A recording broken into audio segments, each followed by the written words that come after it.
Tips for leg yielding.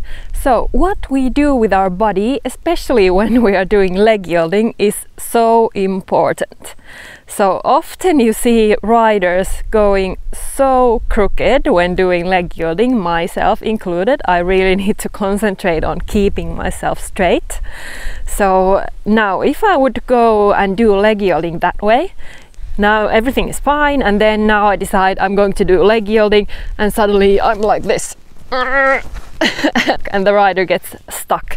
So it's so important to keep the rhythm and be in the rhythm yourself when you're doing the leg yielding, and keep yourself straight and think where your weight is, how your weight is distributed, because you want to go to the same direction as you want the horse to go, because quite often we start leaning to the outside or leaning somewhere, and then it's going to be very confusing for the horse. And here is how you can actually practice.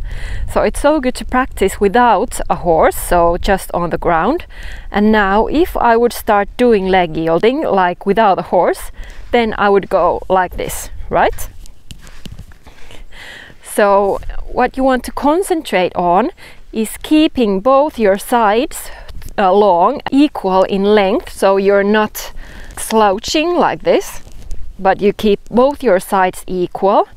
And now kind of have this feeling like you would be walking and crossing your legs like this. But of course when you're on the horse you're not going to like do it with your legs, but you kind of have that feeling in your pelvis, so that kind of movement is kind of happening in your pelvis.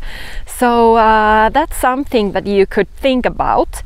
And also where your center is, so you want your center of mass to be going to the same direction as the horses. So if I want to go that way, then I want to kind of move my center that way each step, so I don't get left behind, but I'm always going with the horse. Because then when your seat is telling the horse what you want it to do, then you don't even have to do so much with your leg and with the rein and everything, because quite often we concentrate maybe a little bit too much to our leg aids and our rein aids and everything, and we kind of forget what's happening in our body.